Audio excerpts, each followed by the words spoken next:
Good afternoon. My name is Sarah Nixon, and I am streaming live from the St. Catharines Museum and Welland Canal Center. Thank you for joining us virtually for this very special Black History Month program. Our community is filled with diverse stories, and we recognize that our story begins with the Indigenous peoples of this land. We acknowledge that we are broadcasting this presentation on lands that have been inhabited by Indigenous peoples, and we would like to honor the centuries of Indigenous peoples who've walked on Turtle Island before us. Today, we'll board the Liberty Line, where together we will explore early Black history in St. Catharines through the eyes of freedom seekers and members of the Black community during the era of the Underground Railroad and beyond. The Liberty Line will travel through time and across St. Catharines, and along the way, we'll stop to pick up historical figures to join our journey. Once we reach the last stop on the Liberty Line, I'll be back to answer any questions you might have. So be sure to write your questions in the comments of this live stream, and I'll answer as best I can at the end of this presentation. So without further ado, I am thrilled to present our video presentation of On the Liberty Line, Early Black History in St. Catharines. Understanding Black history is integral to understanding our community's past. When we spend more time with stories and experiences in the history of St. Catharines Black community on their own, we can deepen our understanding further and gain new perspectives. This is what we'll do today as we take a ride on the Liberty Line. During our time together today, we will meet historical people from the city's Black community. We'll trace their experiences and hear their stories through a variety of activities, discussions, and visits to historical places across St. Catharines. Our trip on the Liberty Line goes beyond the Underground Railroad to dig deeper into what life was like for the Black community living in St. Catharines from early settlement in the 1700s through to the 1900s. So let's sound the train whistle and begin the adventure.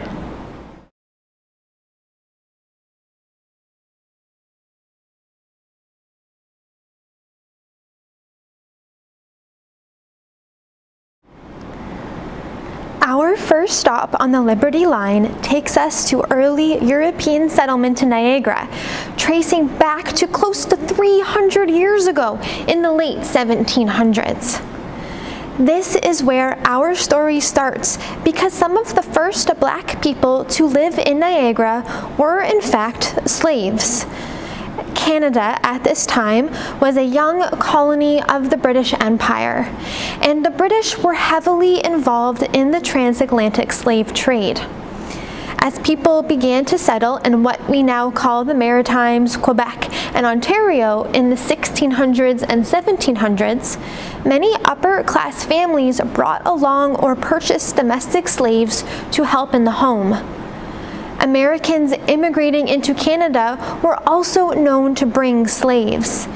By the 1790s, United Empire Loyalists who migrated to Canada after the American Revolution had brought over 2,000 slaves with them to Canada, between 500 and 700 in Upper Canada or Ontario. This meant that areas like Niagara, where many United Empire Loyalists would have settled, had its share of slave labor to domesticate the land. Yes, slavery existed here in Niagara. Slavery, however, did look much different in Canada compared to the southern United States due to the colder climate, sparser population, and smaller agricultural economy. Early settlers did not so much rely on slave labor for production, and so the people here were more open to the anti-slavery movement as it grew over the course of the late 1700s and early 1800s. The reality of Black slavery in Canada began to change in 1793 after the Act to Limit Slavery was passed in Upper Canada under Lieutenant Governor John Graves Simcoe. The long version of this new law read, "An act to prevent the further introduction of slaves and to limit the term of contract for servitude." Though no enslaved persons in the colony were freed outright by this law, the act legislated that children born to slave parents were now to be freed at the age of 25. The law also set the stage for the beginnings of the Underground Railroad in Canada. By prohibiting the introduction of slaves into the colony under this new law, Black refugees entering Upper Canada were essentially freed upon crossing. The Act to Limit Slavery signaled a growing shift in attitudes towards slaveholding in British North America and contributed to the beginnings of an anti-slavery movement in Upper Canada. It was also the first and only piece of legislation to limit enslavement in the British Empire until 1833, when the Act for the Abolition of Slavery was passed, abolishing slavery throughout all British colonies, including Canada, as of August 1st, 1834. To consider the impacts of slavery in Canada, let's meet our first profile on the Liberty Line, Richard Pierpoint.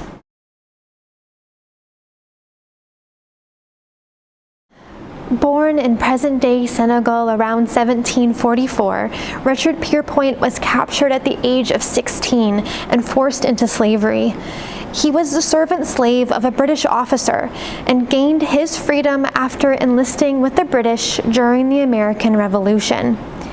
Pierpoint served with the Butler's Rangers in Niagara in the 1790s, and after his discharge was given a significant chunk of farmland here in St. Catharines. When Pierpoint first came to Niagara, the Act to Limit Slavery was not yet passed, and slavery in the colony would not be abolished for another 40 years. What would it have felt like for Pierpoint to have earned his freedom and live as a free Black man on land granted to him, while other United Empire loyalists settling in Niagara kept Black slaves and used slave labor on their farms and in their households? As a Black veteran, Pierpoint advocated for Black agency and inclusion within the realms he was familiar with. During the War of 1812, despite nearing the age of 70, Pierpoint was instrumental in the creation of the first all-Black military unit, known as the Colored Corps.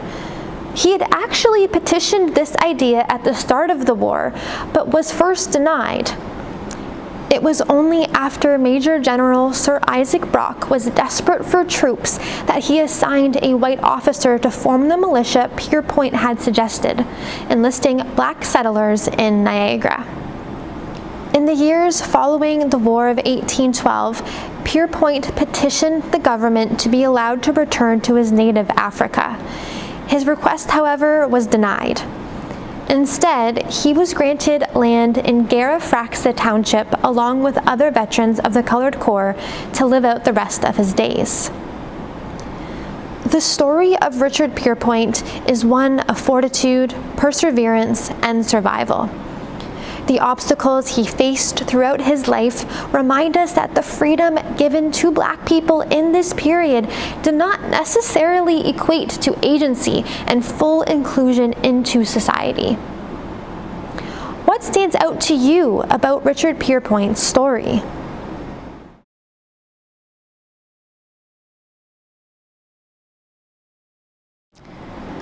Close your eyes as we approach our next stop. When I say the words Underground Railroad, what imagery, sounds, stories come to your mind? Did you imagine something like this? a dangerous journey of refugee slaves escaping bondage in the southern United States. With the brave guidance of conductors and access to safe hiding places in depots, freedom seekers made their way on the metaphorical tracks of the Underground Railroad to the final terminuses of freedom, hope, and a new life in the northern United States and Canada. This has all of the elements of what we love in a good story. In this story, we have a clear-cut hero, the conductors or white abolitionists, but sometimes free black folks who helped refugee slaves escape to freedom. Our villain is the Southern planter or slave owner and their bounty hunters who schemed to catch slaves for high monetary rewards. The Underground Railroad story is also one of adventure and excitement. Slaves and abolitionists risking their lives and facing unimaginable danger, venturing across slave states undercover or in the dead of night, outrunning or hiding from bounty hunters, and taking whatever means necessary to cross the very real obstacles to freedom. While some of these narratives are grounded in first-hand accounts of former slaves published after their journey to freedom, much of what we imagine to be the Underground Railroad are stories that have been exaggerated over time. The fact is, the real operation of the Underground Railroad was not the highly organized system of conductors, tunnels, codes, and clearly defined tracks and stations that we have come to imagine. Such imaginings spurred from a wide range of popular stories and images over many years, including this advertisement published in an 1844 newspaper for the Liberty Line. Rather, the Underground Railroad was a series of localized networks operated by a few abolitionists who sometimes operated together and sometimes not, using a vast range of methods and resources available to aid slaves escaping bondage. Even truer still, and most important of all, many slaves who did escape fled on their own, without guidance and resources, wary to trust others for fear of being caught, and relying on their own fortitude and grit. Romanticizing the Underground Railroad with the use of railroad terminology and stories of adventure risks distracting from the actual experiences of Black refugees who did make the escape to freedom. The journey was dangerous, and freedom seekers were incredibly brave. I'll ask you again to close your eyes. And this time, instead of imagining the Underground Railroad as a whole, imagine that you are a freedom seeker, a refugee who has escaped bondage in search for freedom. Does this change how you feel?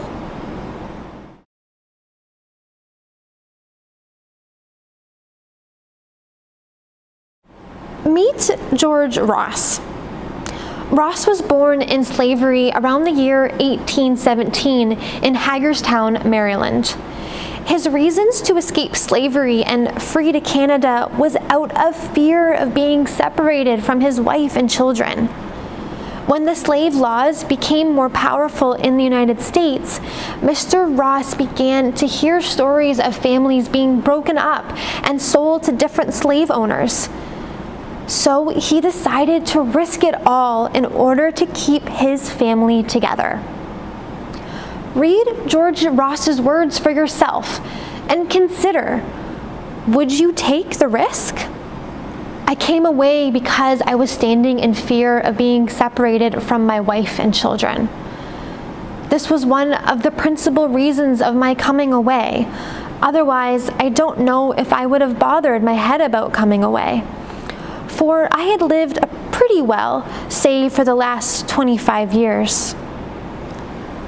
Often the argument is used to the slaves that they have been treated well, and it would not be fair for them to go away.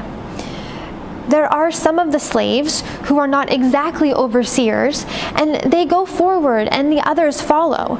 For instance, they measure grain and barrel the flour, and their masters send them to the mill and give them a little money and tell them, "You are a good boy, and we will give you enough to eat and drink and clothe you pretty well, and pay your doctor's bills, and see what little trouble you have, and you should make yourself satisfied." Undoubtedly, they keep others from going by saying, "You see the privileges we have, and if you do as well as we do, your master will treat you well, and here is a house for you." And of course, that will have an influence upon others. What stands out to you about Ross's view on slavery from the perspective of a slave? Once George Ross did make his escape, where would he have gone? The Underground Railroad did not have defined tracks or routes. Whether they accepted aid from abolitionists or not, freedom seekers often based their escapes on the experiences of other former slaves who made the journey before them, which spread by letters, word of mouth, and even published in books. After gathering the materials they could to survive, freedom seekers took the risk and escaped, certain only of the fact that they had to travel north. We know that after 1834, slavery was abolished in Canada. But why specifically was St. Catharines a final terminal on the Underground Railroad? Let's take a look at this 1850 map of Niagara to consider this question more closely. The Niagara River separates the United States and Canada. Crossing the Niagara River was the final stretch of the Underground Railroad. Slaves knew that once they crossed the river into Canada, they were free and they were safe. First opening in 1829, the Welland Canal was a busy transportation route connecting Lake Ontario and Lake Erie. The communities that grew along the canal became important places for business and trade, with all sorts of businessmen, sailors, laborers constantly coming and going. Freedom seekers were more likely to safely settle in bustling centers of activity, finding community, employment, housing, and being able to hide in plain sight. During the time of Underground Railroad activity, St. Catharines was the largest urban center in Niagara, with many opportunities for those who came searching. St. Catharines was close to the United States border, but far enough away that bounty hunters were not as big as a threat. St. Catharines was also home to many wealthy, well-educated residents who shared anti-slavery sentiments and made efforts to help freedom seekers resettle in the community. The Refugee Slaves Friends Society was a local abolitionist organization formed in 1852 to do just this. Members of this society helped freedom seekers purchase land to form their own community, which became known as Colored Town. Let's take the Liberty Line to our next stop to learn more about what life was like in Colored Town.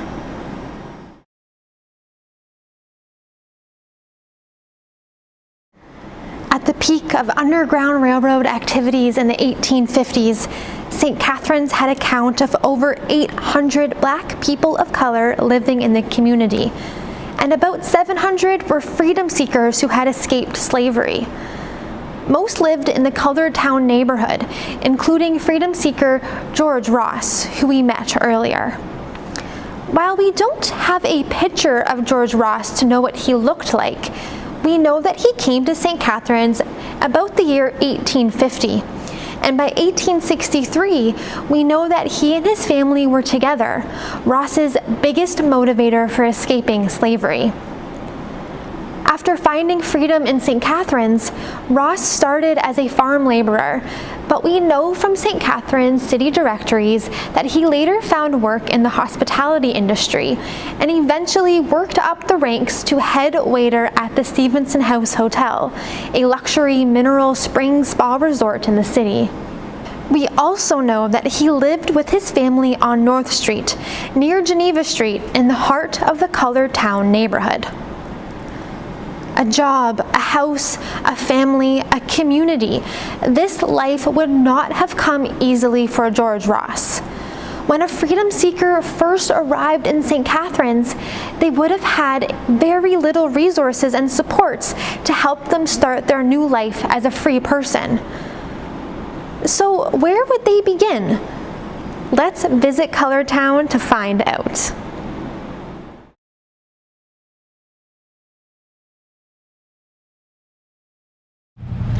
Freedom seekers sought refuge in Niagara as early as the 1820s. Though on the outskirts of a bustling St. Catharines, the area around Geneva and North Streets and Welland Avenue quickly grew to serve the needs of the flourishing Black community. Known as Colored Town, this neighborhood was where, for the first time, freedom seekers could thrive as free people. Here, community members could purchase land and build their own homes, tend their own gardens, earn living wages, operate their own businesses, and form the social connections and activities integral to a vibrant community. The congregations of the early churches in the community, the Zion Baptist Church and the British Methodist Episcopal, or BME Church, raised funds to each purchase land in this area to build permanent places of worship. The lands were purchased by prominent businessmen and local abolitionists, William Hamilton Merritt and Oliver Phelps, who were members of the Refugee Slaves Friends Society. These churches grew to be vital community hubs, organizing social activities like picnics and pageants, and leading efforts to help settle incoming freedom seekers arriving in St. Catharines.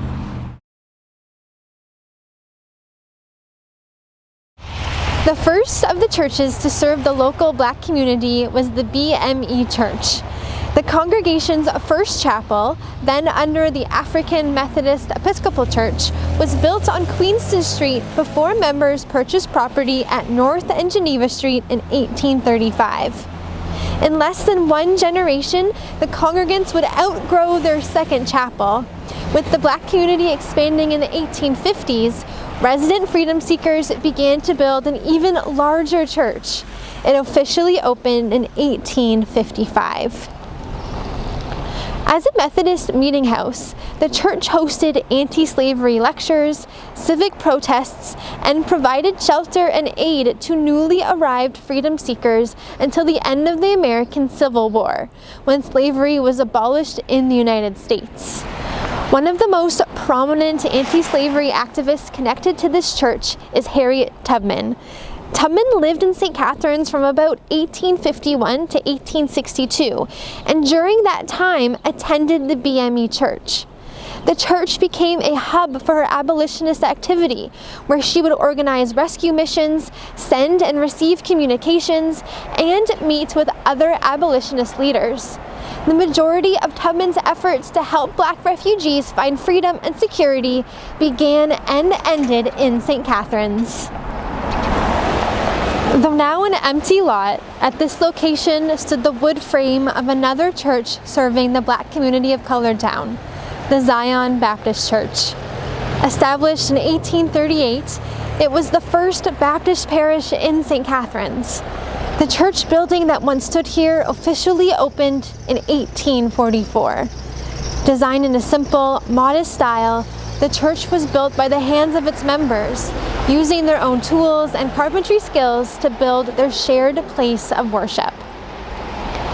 Similar to the BME church congregation, most of the members of Zion were freedom seekers who came to St. Catharines for freedom, safety, and security.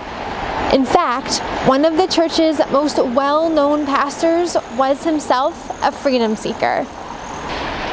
Born a slave in 1834 Virginia, Anthony Burns made his escape to Boston at the age of 19. However, his time as a free man was cut short when only a few months later, in May 1854, he was recaptured and tried under the Fugitive Slave Act.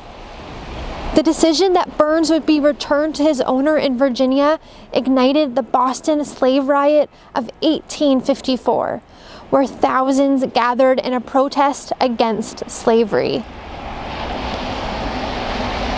Eventually, Boston abolitionists would raise enough money to purchase Burns' freedom and offer him a scholarship to pursue education in Ohio. After becoming ordained, Burns came to St. Catharines in 1860, where he became pastor at the Zion Baptist Church. Burns would have settled in St. Catharines alongside the arrival of other freedom seekers hoping to begin a new life. He also would have lived here while Harriet Tubman did as well. I can't help but wonder if they knew each other. Would they have bonded over their shared stories of bravery, courage, and survival? Sadly, Reverend Anthony Burns died in 1862 from tuberculosis, only 2 years after arriving in St. Catharines. He is buried in Victoria Lawn Cemetery, where a plaque stands in his honor.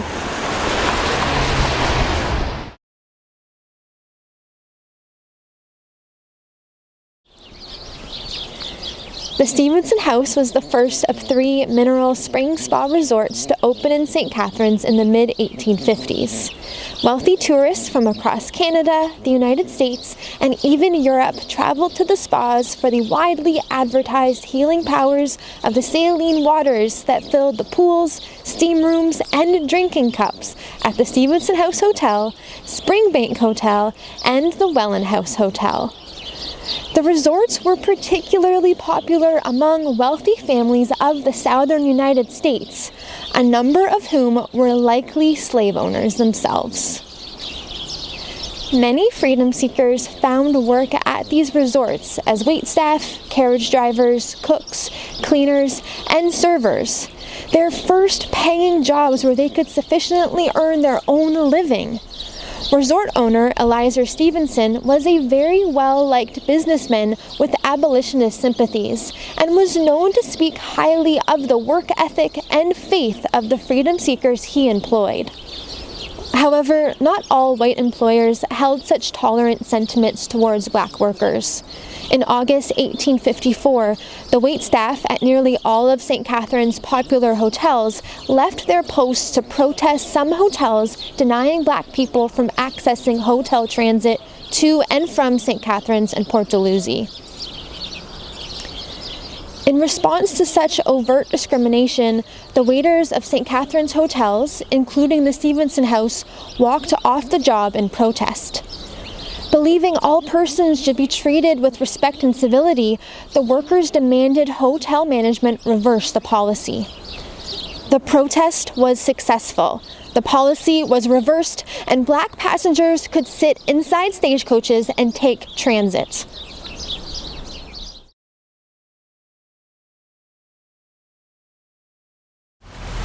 City directories and other sources tell us that black business owners ran shops in downtown St. Catharines, including here on St. Paul Street, a bustling Broadway of activity and commerce in the 1850s. Freedom seekers would have likely purchased food from the vendors of Market Square and goods from white business owners, but they also would have likely faced discrimination while conducting their daily lives in St. Catharines. Records suggest that some churches closed their doors to black community members, and in other cases, black folks were denied business or given substandard service.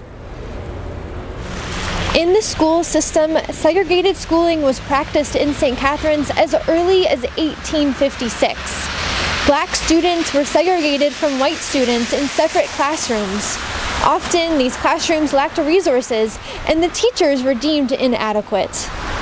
While there were no laws prohibiting St. Catharines' Black community from entering certain spaces or participating in certain activities, racial prejudice held by white community members still shaped the Black experience in the city.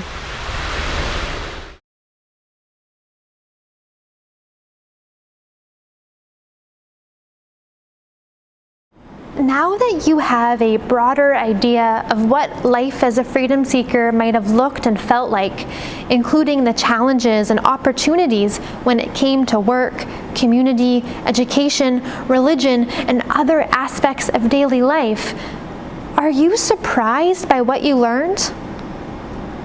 I invite you to spend time reflecting on how the experiences of refugees settling in St. Catharines today might be similar or different to the Black refugees coming to St. Catharines in the 1850s.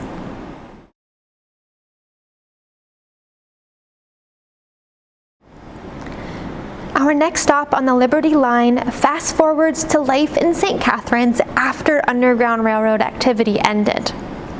Following the American Civil War and the abolition of slavery in the States in 1865, some of the Black population in St. Catharines returned to the U.S. to find and reconnect with their loved ones. However, many had formed ties in Niagara and chose to stay. Tracing the stories of families like the Nicholsons remind us of the ongoing legacy of freedom seekers in St. Catharines. Born into bondage, our next Liberty Line profile, Adam Nicholson, escaped from Virginia in 1854 and eventually found freedom in St. Catharines.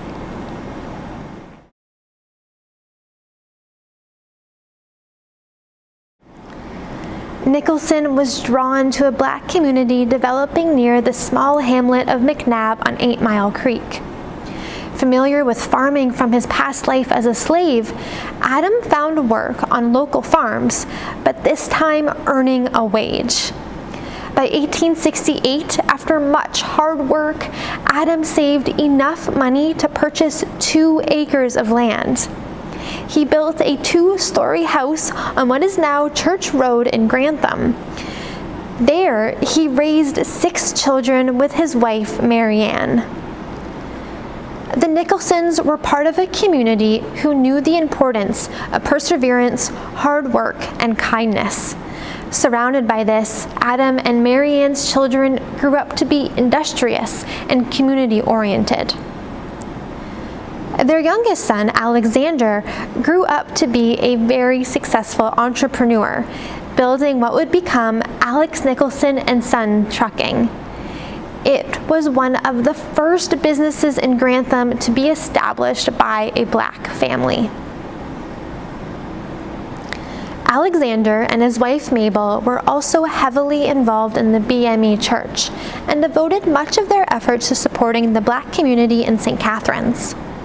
Mabel Nicholson was often referred to as the matriarch of the community.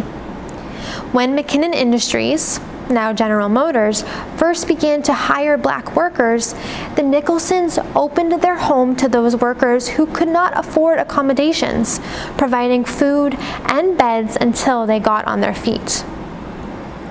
Their son, Mal Nicholson, grew up to run a highly successful railroad construction company, surveying sites, grading the land, and laying tracks. He was featured in a magazine article in 1961, highlighting the success of the business and the roots of where he came from.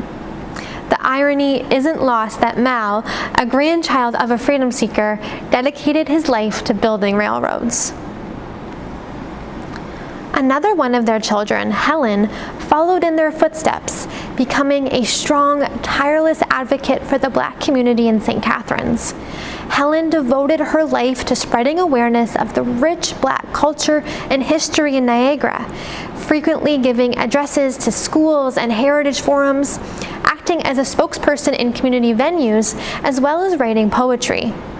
Helen was also instrumental in saving the BME Church, both its physical structure as well as the community within.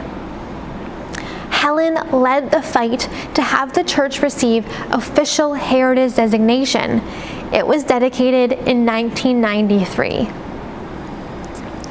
For her lifetime of efforts and activism, Helen was awarded the first Harriet Tubman Award, the YMCA Peace Medal, and the 125th Anniversary Confederation of Canada Medal, among other recognitions. She died in 1994. Descendants of the Nicholson family continue to play an active role in the community today, including the ongoing advocacy to strengthen Niagara's understanding of its Black history.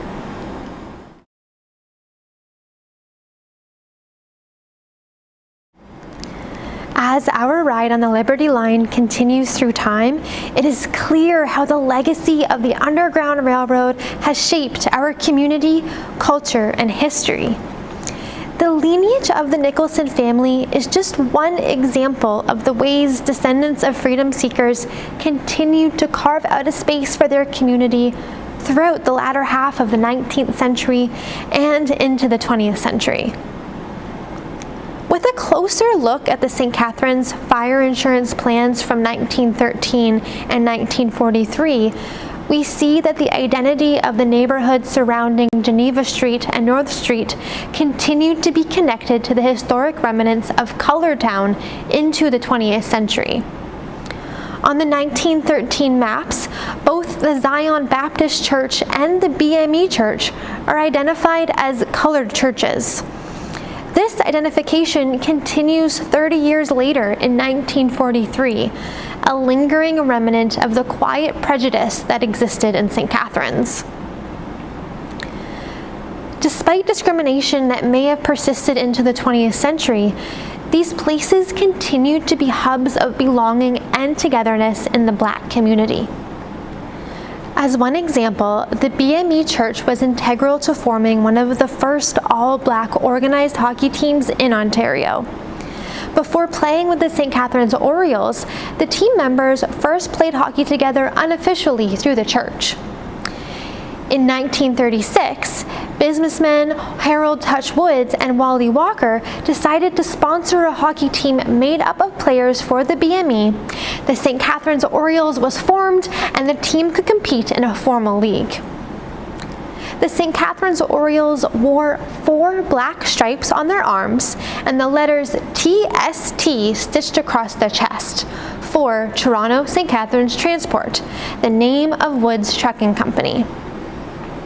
Later, the team name would change to the St. Catharines Transports. The team played in the Niagara District Hockey League, which also included teams from Fronthill, Homer, Jordan, Niagara-on-the-Lake, Port Weller, Thorold, and Welland. The team and its players did face prejudice, with some opponents refusing to play against them. Newspaper coverage, which was already minimal, also often reinforced racist stereotypes. Though the hockey team seemed to have disbanded after only a few seasons, many players remained a close-knit group in St. Catharines. Some reminiscences suggest that some players worked together at General Motors. They went to church together. They raised their families side by side. They played baseball in the summers, and some carved out new memories on the ice together each winter. Brought together by such a difficult and challenging history, St. Catharines' Black community would continue to be tight-knit into the 20th century. With celebrations like the Emancipation Day Big Picnic, Black community members would make space to remember the past, celebrate the legacy of freedom seekers, and look towards an optimistic future. On our last ride on the Liberty Line, let's visit Lakeside Park to learn more about the Big Picnic.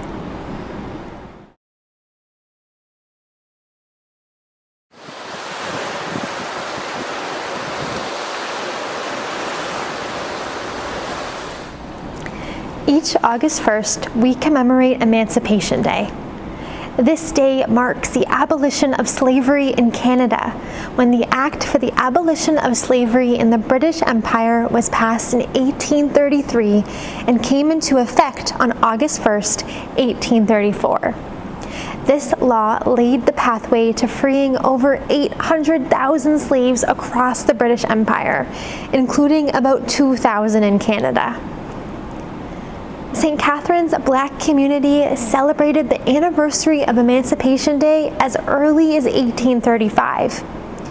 These early celebrations were first held in Colored Town, St. Catharines' primarily Black neighborhood, with the BME Church as the hub of activity.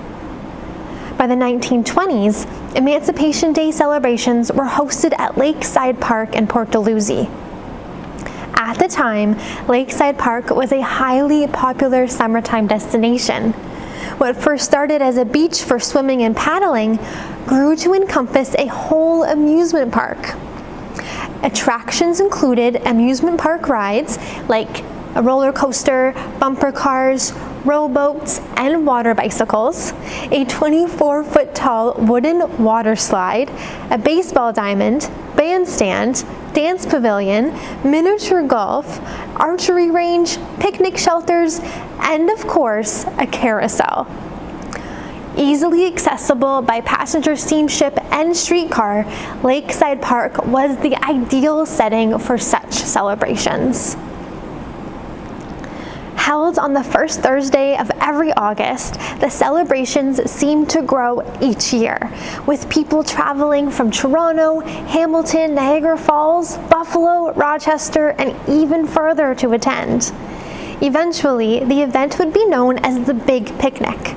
By the 1930s, upwards of 6,000 to 8,000 people regularly attended the picnic celebrations. During its peak, the Big Picnic was annually organized by the Universal Negro Improvement Association.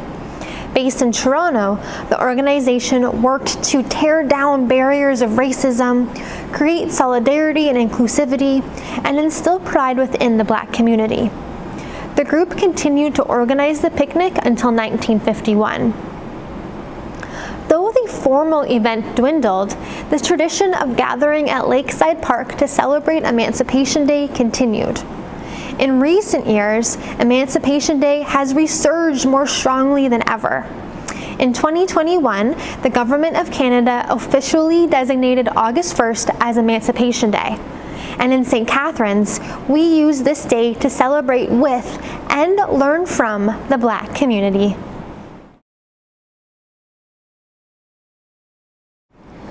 Black history in St. Catharines goes far beyond the Underground Railroad and the freedom seekers who settled here. The story of our city's Black community reaches back to the 1700s and weaves its way through our history into the 20th century and into today.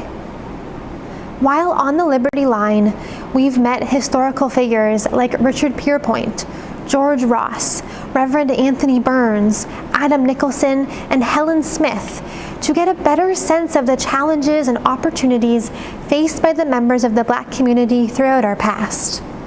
We've visited places of worship and work and hubs for activism and celebration. We've witnessed the ways in which quiet and sometimes overt racism in St. Catharines has shaped daily life.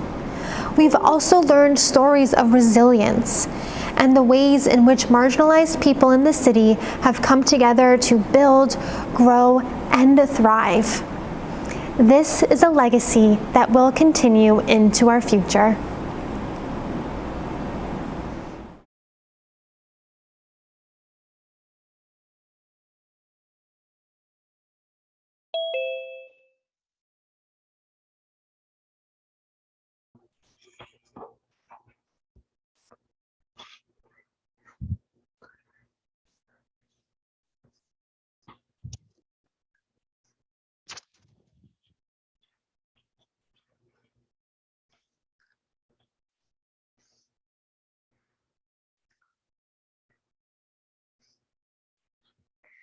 Thank you for tuning in to this virtual presentation of On the Liberty Line, Early Black History in St. Catharines.